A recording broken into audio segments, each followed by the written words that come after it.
Shri Krishna. This video is for Gita Olympiad 2025. ॐ श्री परमात्मने नमः. अथ चतुर्दशोऽध्यायः. प्रकृतिगुणत्रयविभागयोगः. श्रीभगवानुवाच परं भूयः प्रवक्ष्यामि ज्ञानानैज्ञानमुत्तमं यज्ञात्वा मुनयः सर्वे परां सिद्धिमितो गताः इदं ज्ञानमुपाश्रित्य मम साधर्म्यमागताः सर्गेऽपि नोपजायन्ते प्रलये न व्यथन्ति च मम यो निर्महद्ब्रह्म तस्मिन् गर्भं दधाम्यहं सम्भवः सर्वभूतानां ततो भवति भारत सर्वयोनिषु कौन्तेय मूर्तयः सम्भवन्ति याः तासां ब्रह्म महद्योनिरहं बीजप्रदः पिता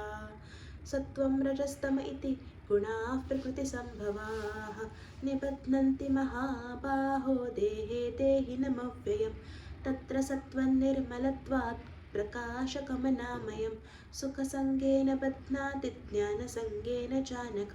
रजोरागात्मकं विद्धि तृष्णासङ्गसमुद्भवं तन्निबध्नाति कौन्तेय कर्मसङ्गेन देहिनं तमस्त्वज्ञानजं विद्धि मोहनं सर्वदेहिनां प्रमादालस्य निद्राभिस्तन्निबध्नाति भारत सत्त्वं सुखे संजयति रजः कर्मणि भारत ज्ञानमावृत्य तु तमः प्रमादे संजयत्युत रजस्तमश्चाभिभूय सत्त्वं भवति भारत सत्त्वं रजस्सत्त्वं तमश्चैव तमस्सत्त्वं रजस्तथा सर्वद्वारेषु देहेऽस्मिन् प्रकाश उपजायते ज्ञानं यदा तदा विद्याद् विवृद्धं सत्त्वमित्युत लोभः प्रवृत्तिरारम्भः कर्मणामशमस्पृहा रजस्येतानि जायन्ते विवृद्धे भरतर्षभ अप्रकाशो प्रवृत्तिश्च प्रमादो मोह एव च तमस्येतानि जायन्ते विवृद्धे कुरुनन्दन यदा सत्त्वे प्रवृद्धे तु प्रलयं याति देहभृत् तदोत्तमविदान् लोकानमलान् प्रतिपद्यते रजसि प्रलयं गत्वा कर्मसङ्गिषु जायते तथा प्रलीनस्तमसि मूढयोनिषु जायते कर्मणः सुकृतस्याहुः सात्विकं निर्मलं फलं रजसस्तु फलं दुःखम् अज्ञानं तमसः फलं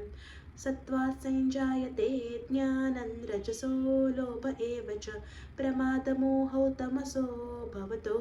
ज्ञानमेव च ऊर्ध्वं गच्छन्ति सत्त्वस्था मध्ये तिष्ठन्ति राजसाः जघन्यगुणवृत्तिस्था अधो गच्छन्ति तामसाः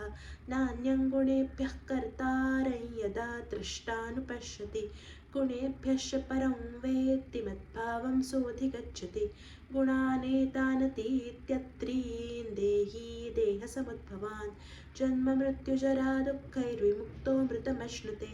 अर्जुन उवाच कैर्लिङ्गैः स्त्रीन् गुणानेतानतीतो भवति प्रभो किमाचारः कथञ्चैतान् त्रीन् गुणानतिवर्तते श्रीभगवानुवाच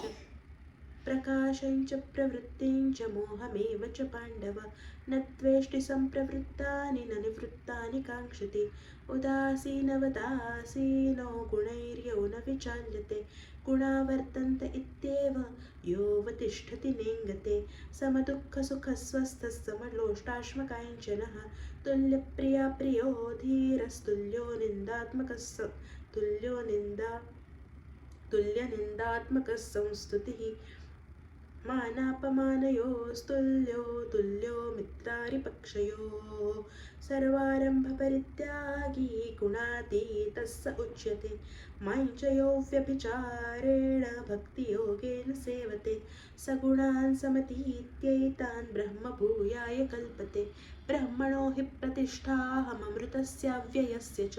शाश्वतस्य च धर्मस्य सुखस्यैकान्तिकस्य च ॐ तत्सदिति श्रीमद्भगवद्गीतासूपनिषत्सु ब्रह्मविद्यायां योगशास्त्रे श्रीकृष्णार्जुनसंवादे प्रकृतिगुणत्रयविभागयोगो नाम चतुर्दशोऽध्यायः. ॐ श्रीकृष्णार्पणमस्तु. धन्यवाद.